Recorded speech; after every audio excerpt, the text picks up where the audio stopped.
నమస్తే. Welcome to our channel. నేను సిరి. AP పోలవరానికి మరి శుభవార్త చెప్పినట్టేనా? ఏపీ పోలవరానికి మరి కేంద్రం నుంచెల్లి 30,000 కోట్లు ఇస్తున్నట్టు మరి ప్రకటించారు. మరి దీంతోని ఎలాంటి అభివృద్ధి జరగబోతుంది పోలవరానికి ముందు ముందు అనేది మనకి వివరించడానికి మనతో పాటు ఉన్నారు TDP official spokesperson Srinivas Chowdary గారు. నమస్కారం సార్. నమస్తే. ఇప్పుడు చూస్తున్నట్టయితే మరి పోలవరానికి కేంద్రం నుంచి 30,000 కోట్లు నిధులు ఇస్తున్నారు అని చెప్పేసి మనకైతే వార్తలు ఉన్నాయి. మరి ఎలా ఉండబోతుంది సార్? శ్రీ గారు, మీకు అలాగే ఉల్ఫ్ టీవీ ప్రేక్షకులకి నా తరఫున తెలుగుదేశం పార్టీ తరఫున మొదటి నమస్కారం. ఆంధ్ర రాష్ట్రం ఉమ్మడి రాష్ట్రం ఉన్నప్పుడు రాష్ట్రం విడిపోయిన తర్వాత ఆంధ్ర రాష్ట్రానికి కొద్దిగా జీవన దుల్లేదు. కృష్ణానది కూడా 126 కిలోమీటర్ల పై చెట్టు ఆంధ్ర రాష్ట్రంలో ప్రవహిస్తున్నా దాని పూర్తి వాటర్ నీటి హక్కులు తెలంగాణకి ఇచ్చేసి నాగార్జున కావచ్చు, పులిచింతల కావచ్చు, అదేవిధంగా పోతిరెడ్డిపాడు హెడ్ రెగ్యులేటర్ నుంచి వచ్చే నీళ్లు కూడా అనేక సీపాక్ ఒప్పందాలు, అదేవిధంగా పోలవరం లాంటి సంస్థలు పూర్తి కాకపోవడం వల్ల వాటర్ వివాదాలు నడిచాయి. సో ఎప్పుడైతే రాష్ట్రం విడిపోయిందో ఆంధ్ర స్థాయిలో ఉన్నటువంటి రైతులకి పూర్తిగా సాగునీరు, తాగునీరు సమస్య వచ్చింది. అప్పుడు తెలుగుదేశం పార్టీ కొత్తగా అధికారంలో రావడం, ఎట్లయినా సరే ఆంధ్ర రాష్ట్ర జీవనాడిగా మార్చాల్సిన పోలవరాన్ని పూర్తి చేయాలని నిర్ణయం తీసుకోవడం జరిగింది.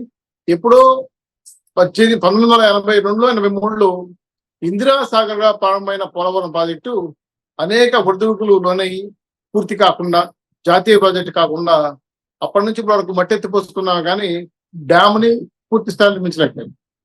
సరే, తెలుగుదేశం పార్టీ అధికారంలోకి వచ్చిన తర్వాత ఖచ్చితంగా ఈ రాష్ట్ర రైతులు, ఈ రాష్ట్రంలో ప్రజలు పూర్తి స్థాయిలో బాగుండాలంటే 177,000 పైచిలుపు ఎకరాలు ఉన్నటువంటి పోలవరం ప్రాంతాన్ని పూర్తిగా 3 రాష్ట్రాలను ఒప్పించి, గ్రీన్ ట్రిబ్యునల్ని ఒప్పించి దాదాపు 14.7 హైట్ అంటే మీటర్ల హైట్ లో ఈ డ్యామ్ నిర్మించాలని తలపెట్టాం.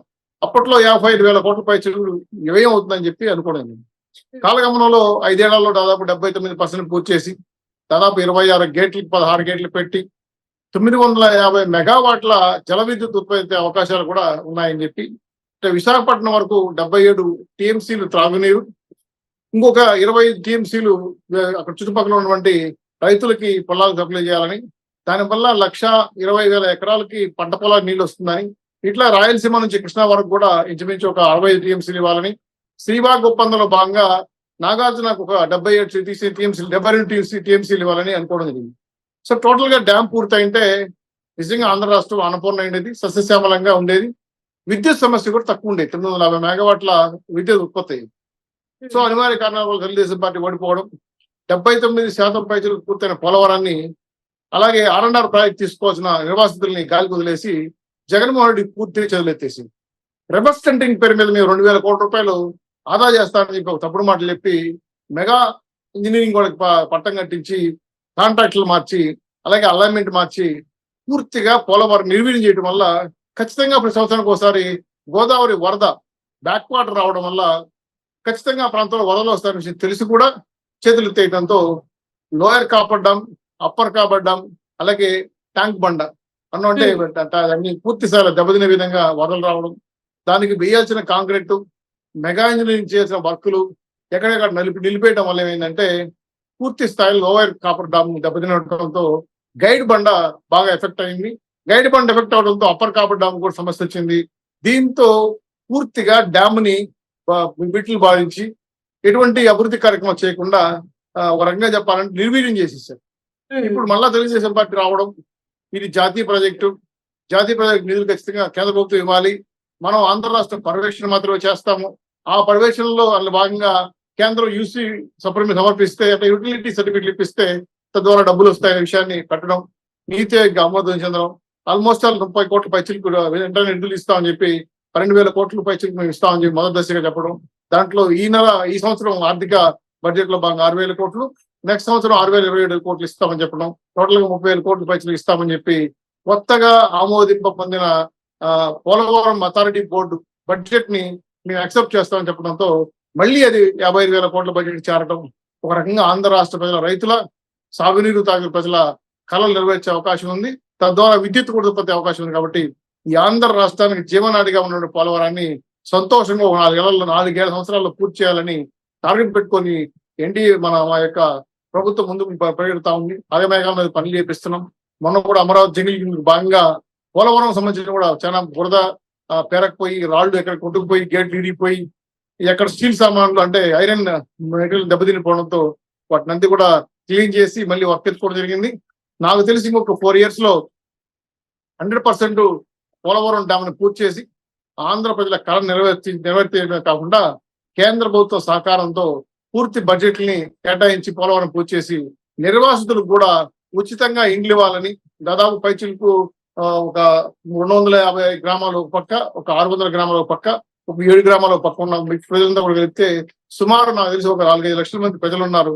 వాళ్ళందరికీ కూడా నిర్వాసితులకు ఇండ్లు, తగిన విధులు పొలాలు ఏర్పాటు చేయాలని ఒక అభిప్రాయానికి వచ్చారు. కాబట్టి ఆగమేఘాలుగా పొందుతున్న పోలవరాన్ని పరుగుల్ని మరింత పరిగెత్తించి కేంద్ర సహకారంతో పోలవరం పూర్తి చేస్తామమ్మా. తెలుగుదేశం పార్టీ ఇచ్చిన హామీని 100% ఎట్టి పరిస్థితుల్లో మాట తప్పకుండా పూర్తి చేసి రైతుల కళ్ళల్లో ఆనందం చూడటమే తెలుగుదేశం పార్టీ యొక్క ధ్యేయం. వాళ్ళు పంటలు పండించాలి, తద్వారా ఆదాయం పెరగాలి, వాళ్ళ కుటుంబాలు బాగుండాలి. ఆ కొనుగోలు శక్తి పెరగడంలో ఆంధ్ర రాష్ట్ర ఆర్థిక పరిస్థితి మెరుగుపరిచే అవకాశం ఉంది. కాబట్టి ఇటు ఒక రైతులు తాగునీరు రావడం వల్ల రాష్ట్రంలో కలుషిత వాతావరణం, కలిసి నీరు తాగి చాలా మంది ఇప్పటికే డయేరియాలు, మలేరియాలు వచ్చిపోతున్నారు. కాబట్టి ఆ సమస్య పరిష్కరిస్తూ పూర్తిగా ఏదైతే క్యాపసిటీకి డెవలప్ అవుతున్న మన విశాఖపట్నానికి అక్కడున్న ఫార్మా కంపెనీలు కూడా 70 TMCలు ఇక్కడ నుంచి సప్లై చేయాలని ఆలోచనతో ముందుకున్నాం. కాబట్టి ఇండస్ట్రీస్ కి, తాగునీరుకి, సాగునీరుకి ఆంధ్ర రాష్ట్ర జీవనాడి పోలవరాన్ని పూర్తి చేసి ప్రజలకు అంకితం చేస్తాం. ఇది తెలుగుదేశం పార్టీ కళ, ప్రజల కళ నిర్వర్తిస్తామని మీ ద్వారా ఘంటాపథంగా చెప్పగలం. అంటే గతంలో చూసుకున్నట్లయితే ఈ 5 సంవత్సరాలు, ఈ 5 సంవత్సరాలలో ఒకవేళ పోలవరం పని కంప్లీట్ అయిపోయింటే ఈ పాటికి ప్రజల్లో చాలా వరకు నీటి సమస్యలు, వ్యవసాయానికి అందాల్సిన నీరు ఈ పాటికి అందేది. మరి ఈ 5 సంవత్సరాలు కోల్పోవడం వల్ల, అంటే అభివృద్ధి అవ్వకపోవడం వల్ల చాలా మంది రైతులు అంటే వాళ్ళ ఏదైతే ఇప్పుడు ఏదైతే ఉండేదో కోల్పోయినట్టే కదా. అంటే మరి వాళ్ళ పరిస్థితి ఏంటి? నిజంగానే క్రాప్ క్వాలిటీ ప్రకటించిన రైతులు, పంటలు వేయడం మానేసిన రైతులు, ఆక్వా రైతులు పూర్తి స్థాయికి దెబ్బతిన్నారు. ఎందుకంటే చేపల పెంపకం కూడా నీరు సౌకర్యం ఉండాలి. అలాగే ఏదైతే కాలువలో పూడికలు కూడా తీయకుండా, మీరు గుర్రం తెక్కలంట అనుకుంటే మీ ప్రాంతంలో దాన్ని, ఆ పూడికలు కూడా తీయకుండా గేట్లు గిరీస్ కూడా వేయకుండా దెబ్బతినిపోయిన సంఘటనలు చూసాం. వాటన్నిటి కూడా ఆగమేఘాలుగా మరమ్మతులు చేసి గతంలో దెబ్బతిన్న రైతులందరికీ కూడా పంట పొలాలకు నీళ్ళు ఇస్తే ఖచ్చితంగా మళ్ళీ కూడా పంటలు వేసుకుంటాం. సంవత్సరానికి 3 పంటలు పండే చాలా మంది రైతులు, వాళ్ళలో ఆర్థిక వెసులుబాటే కాకుండా ఆర్థిక అభివృద్ధి కూడా వస్తుంది. కాబట్టి దీనిపైన మనసు పెట్టి కేంద్రం, నీతి ఆయోగ్, అలాగే బడ్జెట్ కేటాయించిన నిర్మలా సీతారామన్ గారు కూడా ఈ విషయంపై స్పష్టంగా చెప్పారు. మొదట్లో మేము లోన్ ఇద్దాం అనుకున్నాం, ఆ తర్వాత గ్రాడ్యుయేట్ అన్నారు, ఆ తర్వాత ప్రభుత్వమే నిర్ణయం తీసుకొని మార్చుకొని 12,125 కోట్లు మొదటి దశగా రిలీజ్ చేస్తున్నాం. టోటల్ 30 కోట్ల పైసలు ఇస్తామని చెప్పడంతో ఆంధ్ర రాష్ట్ర ప్రజలు ఒక రకంగా ఆశలు చిగురించాయి. మళ్ళీ పోలవరం పట్టాలెక్కింది. ఖచ్చితంగా ఆంధ్రుల ఆకాంక్షించే అద్భుతమైన పోలవరం ప్రాజెక్టు పూర్తయితే ఆంధ్ర రాష్ట్రాన్ని త్రాగునీరు, సాగునీరుతో పాటు రాష్ట్రంలో ఇండస్ట్రియల్ డెవలప్మెంట్ కూడా ఉద్యోగ ఉపాధి అవకాశాలకు మెరుగుపడే అవకాశం ఉంది. కాబట్టి దీన్ని ప్రథమ అజెండాగా పెట్టుకొని ఎన్డీఏ ప్రభుత్వం ముందుకెళ్తా ఉంది. దీన్ని సక్సెస్ఫుల్ గా పూర్తి చేస్తామని చెప్పి ఆంధ్ర ప్రజలకు ఇచ్చిన హామీల్లో ఇది ఒకటి భాగం. కాబట్టి 100% కట్టుబడి ఉన్నాం, పూర్తి చేస్తాం. ఈ 4 ఏళ్లలో ప్రజలకు అంకితం చేస్తాం కూడా మరొకసారి ఘంటాపథంగా చెప్పగలం. అంటే ఇప్పటి వరకు ఈ 5 సంవత్సరాలు ఏదైతే అభివృద్ధి పనులు రాష్ట్రం అంటే పోలవరానికి కాదు, రాష్ట్రానికి కూడా ఎలాంటి అభివృద్ధి జరగలేదు. సో ఈ 5 సంవత్సరాలు ఏదైతే కోల్పోయారో ఇప్పుడు వచ్చే 5 సంవత్సరాలు ఏదైతే మళ్ళీ ఇప్పుడు కన్స్ట్రక్షన్ ఇదంతా కూడా నిర్మించాలంటే ఇంకొక 5 సంవత్సరాలు, 4 సంవత్సరాలు పడుతుందని మీరు చెప్తున్నారు. సో మరి ప్రజలు ఇప్పుడు ఎలాంటి ఫేస్ చేయాల్సి ఉంటుంది సార్? అంటే చాలా వరకు ఆల్రెడీ ప్రజలు ఆశలు అయితే కోల్పోయిన పరిస్థితి, ఆశలు అయితే వాళ్ళు కోల్పోయారు. ఇప్పుడిప్పుడే చిగురిస్తున్నాయి. అంటే నిధులు రావడం, మళ్ళీ ఓకే ఇదంతా మళ్ళీ పని కరెక్ట్ గా మళ్ళీ కొనసాగుతుంది అని చెప్పేసి. ఎందుకంటే 75% వరకు కూడా పనులు కంప్లీట్ అయిపోయాయి పోలవరాన్ని. ఈ 5 సంవత్సరాల పనులన్నీ ఆగిపోయాయి. మళ్ళీ ఫస్ట్ నుంచి చేసుకోవాల్సిన పరిస్థితి. మరి ఎలా అంటారు? అక్కడ ప్రజల పరిస్థితి ఏంటి? ఇప్పుడు గతంలో ఉన్న అనిల్ యాదవ్, అంబటి రాంబాబు లాంటి ఇరిగేషన్ మినిస్టర్లు Polavaram dam, copper dam, upper coffer dam, lower copper dam, kite బండ, ఈ పదాలకు అర్థాలు కూడా లేదు వాళ్ళకి. ఆయన అయితే ఒక అనిల్ యాదవ్ అయితే 1%, 2%, 3% 2021 డిసెంబర్, 2022 డిసెంబర్, 2023 డిసెంబర్ అని పాట పాడుతూ వచ్చాడు. చివరికి ఆయన కనపడి వెళ్ళిపోయాడు. రాంబాబు లాంటి వాళ్ళు ఏంటంటే నాకు ఇంకా అర్థం కాలేదంటే పోలవరం అంటే ఏందో ఇంకా తెలుసుకోవాలి, నాకు అవగాహన లేదు, ఎప్పుడు పూర్తవుతుంది చెప్పలేని చేతులు తెలిసాలని కూడా చూసాం. సో ఇవన్నీ చూస్తే అర్హత లేని, రాజకీయం తెలియని, ప్రజల అభివృద్ధి కాంక్షించలేని గత ప్రభుత్వం పూర్తిగా నిర్వీర్యం చేసి అక్కడున్న సామాన్లన్నీ కూడా చిలులు పట్టిపోయి పూర్తిగా చిలుము పట్టిపోయి దెబ్బతినే విధంగా చేసేసింది. మెగా ఇంజనీరింగ్ వాళ్ళు పూర్తిగా ఏమాత్రం ఒక తట్ట కూడా కాంక్రీట్ వేయలేదు, మట్టి లోడుకుంటా ఏదో కాలయాపన చేసుకుంటూ వచ్చారు. ఇవన్నీ చూసిన తర్వాత అక్కడ మెటీరియల్ చాలా దెబ్బతినింది, మెషినరీ దెబ్బతినింది. అలాగే ఈ పొద్దు అంతర్జాతీయ ఇంజనీర్లు తీసుకొని వచ్చి ఆ గైడ్ బండ్ ఎలా దెబ్బతినింది, లోయర్ కాపాడమని ఎలా నిర్మించాల పైన జాతీయ అంతర్జాతీయ ఇంజనీర్లు తీసుకొని వచ్చి మనం సర్వేక్షించాం. వాళ్ళతో సలహా చెప్పారు, సలహా చెప్పి ఈ విధంగా చేస్తే ఖచ్చితంగా మళ్ళా పోలవరం డ్యామ్ని పునర్మించుకోవచ్చు అని చెప్పి ఆ ప్రతిపాదికన ఈరోజు మళ్ళీ అదే మెగా ఇంజనీర్ వాళ్ళు ఈ పొద్దు మళ్ళీ ఆ గైడ్ బండ్ నిర్మించడానికి గతంలో వేసిన గంట కన్నా తక్కువ వేశారు. వేసి ఇప్పుడు మేము కంప్లీట్ చేస్తాం, అది మా బాధ్యత చెప్పడంతో మనకు కూడా కాన్ఫిడెన్స్ లెవెల్ పెరిగాయి. కాబట్టి కాంట్రాక్ట్ ని మార్చకుండా, మళ్ళీ అలైన్మెంట్లు ప్లానింగ్లు మార్చకుండా, పోలవరాన్ని మళ్ళీ పూర్తి స్థాయిలో బ్యారేజ్ కాకుండా డ్యామ్ చేయాలనే ఉద్దేశంతోనే అంత ఎత్తు పెంచి ఖచ్చితంగా రాష్ట్ర ప్రజల రైతుల కళ నెరవేర్చడం కోసం చేస్తున్న యజ్ఞం, ఒక రకంగా చెప్పాలంటే యజ్ఞం. ఈ యుద్ధంలో ఖచ్చితంగా సక్సెస్ఫుల్ గా తెలుగుదేశం పార్టీ పోలవరం పూర్తి చేస్తాం. గత ప్రభుత్వం చేసిన దుర్మార్గమైన చర్యలు, రివర్స్ సెండింగ్ పేరుతో మోసం చేయటం, డబ్బులు తినేయటం, చివరి వర్కులు తినకుండా వర్కులకు అలాట్మెంట్ చేయటం అని చూసిన తర్వాత ఇంత దుర్మార్గంగా రాష్ట్ర ప్రజల కళని విధ్వంసం చేసిన ఈ జగన్మోహన్ రెడ్డి గారికి తలతెక్క పరిపాలన చూసి ప్రజలు విసిగిపోయారు. కాబట్టి ప్రభుత్వాన్ని మార్చారు. మా బాధ్యత ప్రజలకు సేవ చేయటం, ఖచ్చితంగా పోలవరం పూర్తి చేయడం మా బాధ్యత, చేసి ప్రజలకు అంకితం చేయడం మా బాధ్యత. కాబట్టి ఇది జరిగిన రోజే ఆంధ్ర రాష్ట్రం నిజమైన స్వేచ్ఛ స్వతంత్రం వస్తుందని చెప్పి ఒక నమ్మకం రైతులకు ఉంది. కాబట్టి దాన్ని ఖచ్చితంగా పూర్తి చేస్తామని మీ దగ్గర హామీ ఇస్తున్నాను.